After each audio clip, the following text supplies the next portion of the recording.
Allah Ta'ala fil Qur'anil Karim. A'udzu billahi minasyaitonir rajim. Ya ayyuhallazina amanu taqullaha haqqa tuqatih wa la tamutunna illa wa antum muslimun.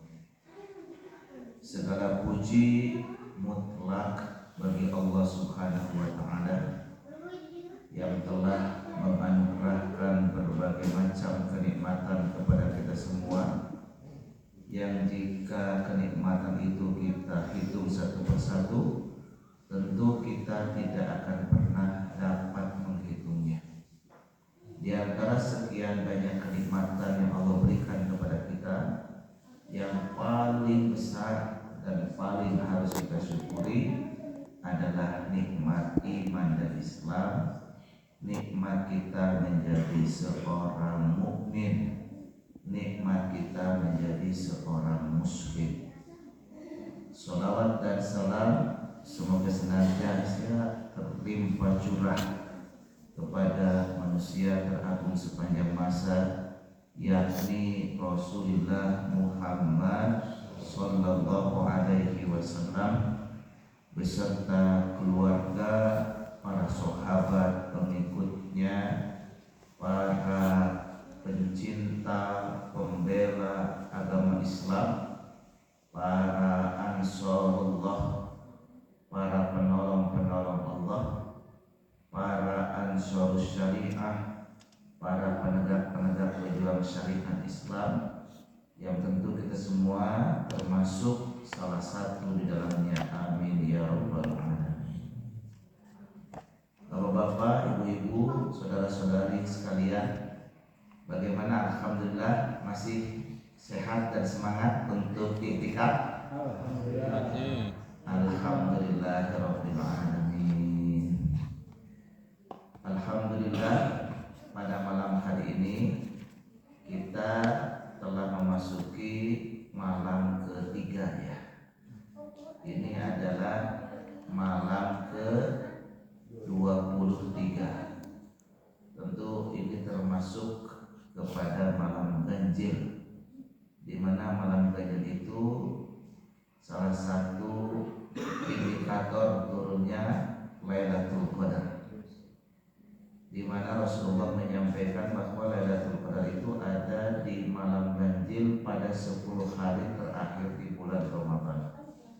Bisa malam 21, bisa malam 23, bisa malam 25, 27 atau 29. Dengan adanya dua permulaan, yaitu hari Rabu dan hari Kamis, maka semua malam menjadi malam ganjil. Nah, inilah yang menariknya, kenapa disyariatkan, hikmahnya ada iktikaf 10 hari terakhir. Di satu sisi Rasul mengisyaratkan bahwa Lailatul Qadar itu ada di malam ganjil 10 hari terakhir. Tetapi hadis berkaitan dengan iktikaf dari Bunda Aisyah radhiyallahu anha bahwa Rasul senantiasa melakukan iktikaf di 10 hari terakhir di bulan Ramadan sampai Allah mewafatkan beliau. Kemudian setelah beliau wafat dilanjutkan oleh para istrinya. Nah, ini hikmahnya. Nah, sehingga kalau yang 10 hari terakhir di bulan Ramadan iktikaful, insya Allah dapat malam Lailatul Qadar. Tapi kalau yang hanya di malam-malam ganjil, ibarat yang malam ganjilnya yang kemarin atau yang besok, itu secara logikanya ya. Mudah-mudahan kita semua yang ada di sini dapat menjemput malam Qadar atau malam kemuliaan. Di antara sekian banyak hikmah pada bulan Ramadan, kemarin kita telah sampaikan, yang pertama adalah Badar ya. Badar itu adalah satu peristiwa yang luar biasa. Perang Badar terjadi di tahun kedua Hijriah, di mana 313 pasukan kaum muslimin berhadapan dengan 1000 orang musyrik Mekah.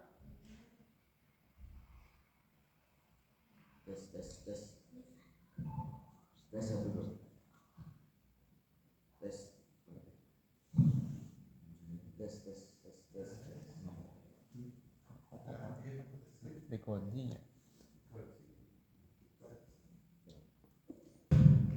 Jadi perang Badar itu adalah perang 313 pasukan kaum muslimin melawan 1000 pasukan musyrik dari Quraisy Mekah yang berjumlah 1000 dengan pasukan infanteri, kavalri, persenjataan dan perbekalan yang luar biasa. Jumlah korban lebih banyak dari kafir Quraisy Mekah. Bahkan gembok pada Quraisy Mekah yaitu Abu Jahal mati di perang Badar. Nama Abu Jahal siapa? Ada yang tahu nama asli Abu Jahal? Abu Jahal itu namanya adalah Amr bin Hisam. Abu Jahal itu bukan paman Nabi ya, tetapi kalau ditarik ke atas sama-sama orang Quraisy. Nah, Quraisy itu adalah generasi ke atas itu sekitar 13 setelah Nabi Muhammad SAW.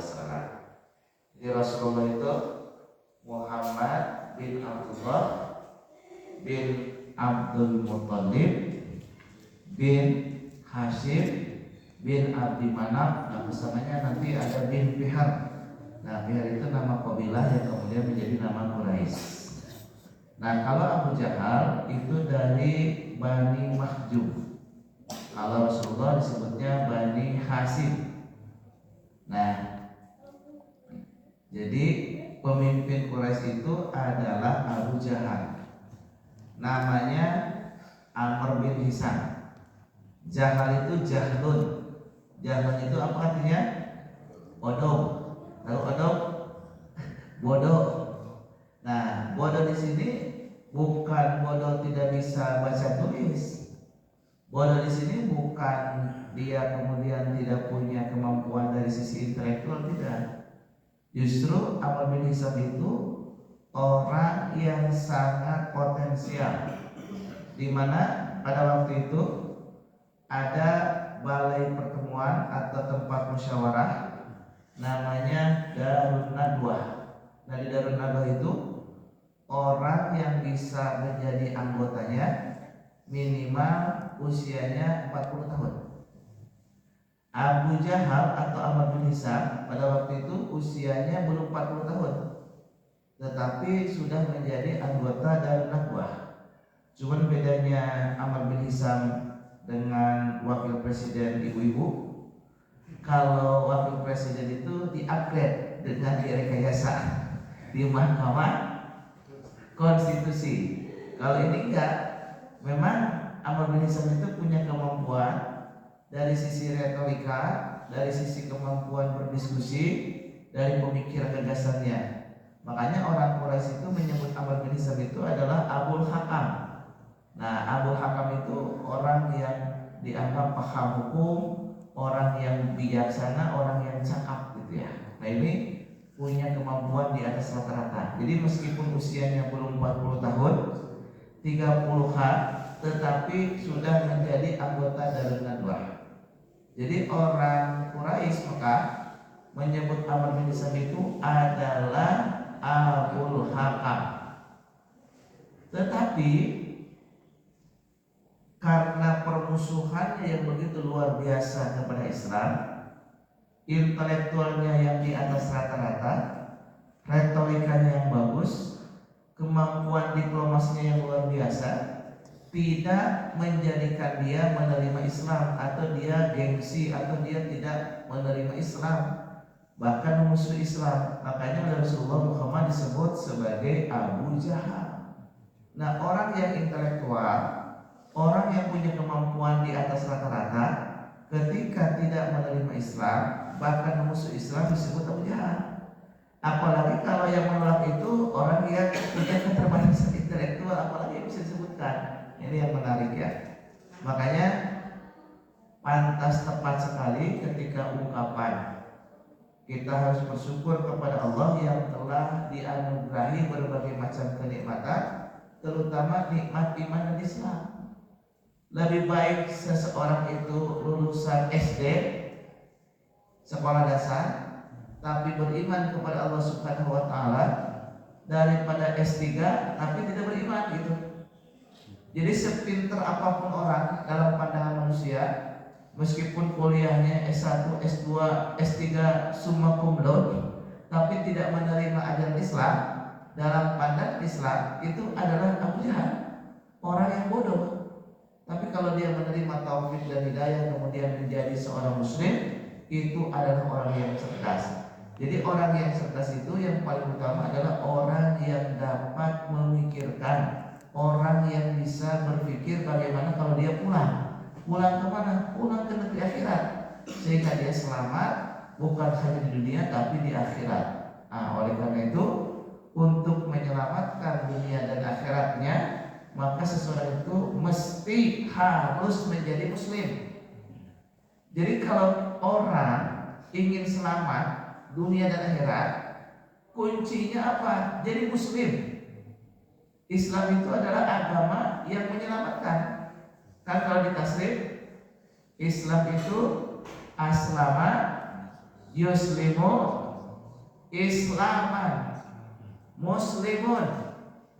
Aslama telah menyelamatkan, yuslimu sedang akan menyelamatkan, Islam penyelamatan, muslimun penyelamat. Jadi muslim itu artinya penyelamat. Nah, Islam itu kalau berkaitan dengan pengertian adalah wahyun ilahiyun, wahyu ilahi, al-munazzalu alal anbiya, yang diturunkan kepada para nabi dan para rasul sejak zaman Nabi Adam alaihissalam sampai kepada zaman Nabi Muhammad sallallahu alaihi wasallam. Ahkamullah berupa hukum-hukum Allah, as-siratal mustaqim, untuk menunjukkan ke jalan yang lurus, li salamati dunia wal akhirah, agar selamat dunia dan akhirat. Nah, itu. Jadi Islam itu wahyu ilahi, wahyu dari Allah Subhanahu wa taala yang diturunkan kepada para nabi dan para rasul sejak zaman Nabi Adam ila Nabiuna Muhammad SAW sampai kepada Nabi Muhammad SAW sebagai khataman nabiyyin, berupa hukum-hukum Allah agar manusia itu ihdinas siratal mustaqim, menuju jalan yang lurus, li salamati dunia wal akhirah, agar selamat dunia dan akhirat. Poinnya, Islam itu adalah wahyu ilahi. Islam itu agama yang diturunkan kepada para nabi dan para rasul.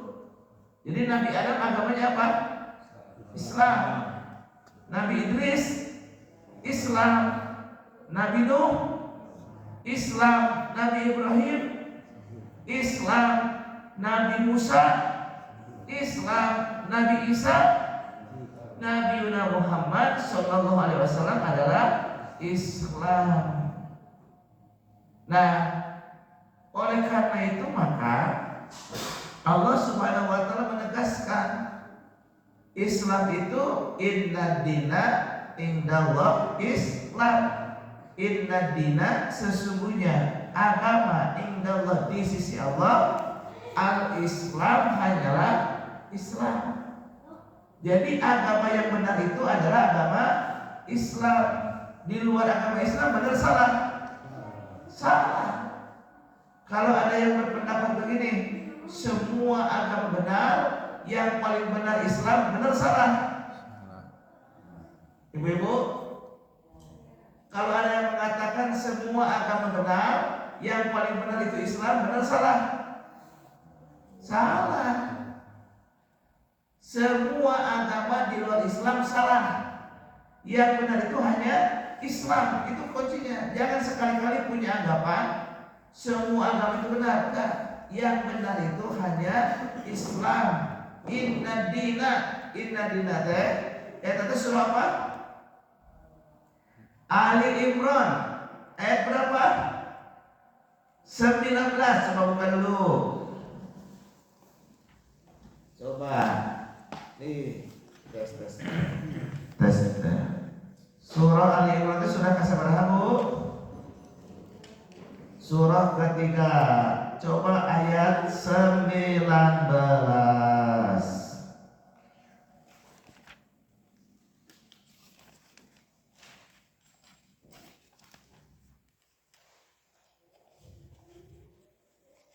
Sudah ketemu kah?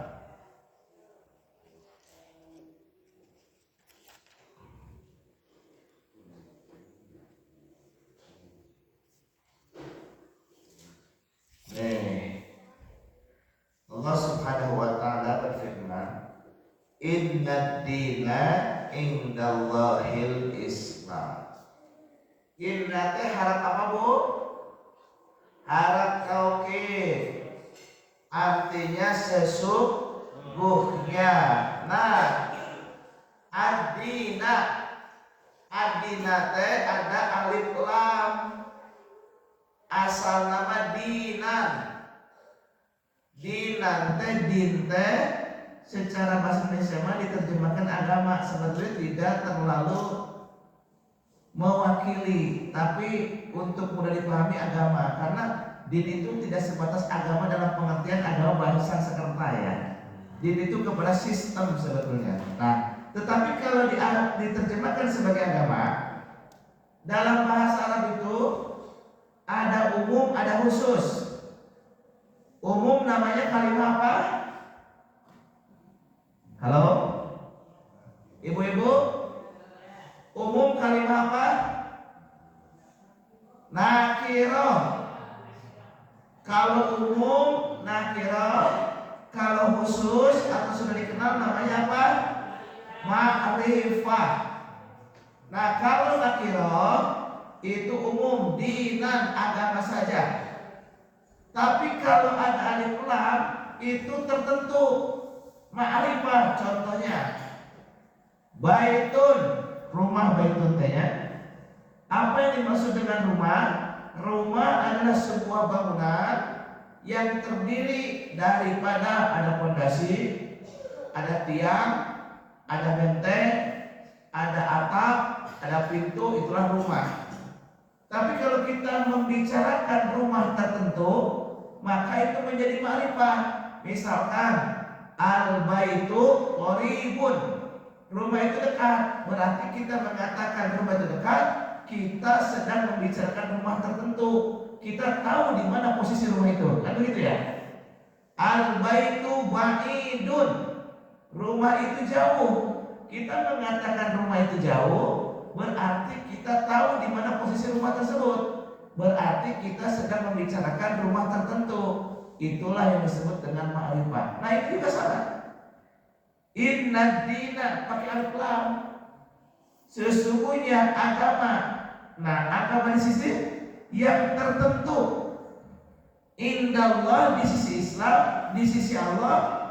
Al-Islam adalah Islam. Nah, Islam pakai ma'rifah. Jadi artinya satu-satunya agama di sisi Allah adalah Islam. Islam adalah satu-satunya agama yang benar.